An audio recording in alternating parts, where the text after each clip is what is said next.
Nathan Gebers, and today I'm going to be talking about forces in movement.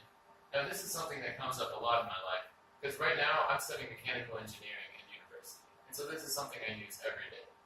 And almost every time I'm using force and movement and relating them together, I'm using this equation right here. F equals m times a. Now today I'm going to be breaking down what this equation means and talking about each component individually and what they really stand for. So to start off, we're going to be talking about force. Now, force is something that we understand pretty intuitively. A force is something like a push. It gets something moving. It's that pressure. And so, if we think about it in terms of this baseball, it takes force to move this ball up or side to side. And if I don't apply any force on it at all, well, gravity's still applying force, then it doesn't move if there wasn't a force. And going to the left side of our equation, we're going to talk about our A first.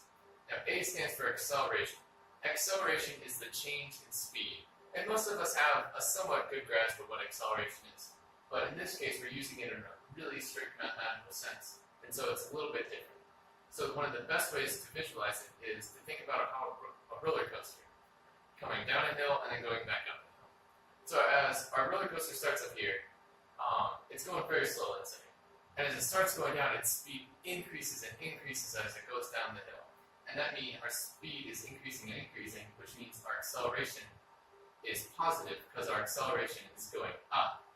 And as we go down and hit the bottom of the hill and we start going up the hill, our speed is going down and down and down, which means that our acceleration is negative because the rate of our speed is decreasing.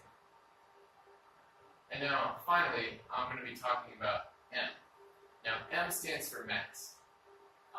Now, a lot of people confuse mass and weight, and there's something that are compared a lot.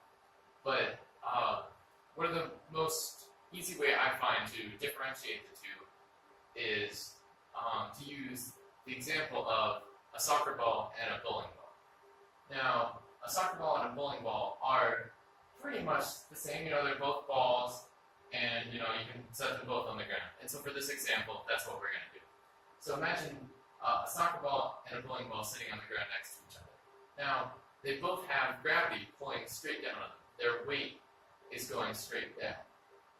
Now, if weight's the only thing that matters, then we should be able to move them back and forth just as easy. The bowling ball and the soccer ball, just the same, moving them back and forth. But as we know, it's much easier to kick a soccer ball and send it flying than it is a bowling ball. That's because a bowling ball has more mass. And mass is a resistance to motion. Now, this resistance to motion really comes up when we're looking at our equation. So, as we can see, if we apply a force, let's say 100 units, and we'll have a mass of 10, and that means our acceleration is going to be 10. But if we apply that same force, 100, to a mass of 1 compared to 10 earlier, then our acceleration is going to be much higher. It's going to be 100, which makes sense. It's much easier to push on lighter, smaller things and make them move quicker than it is to push on things that are heavier and more massive.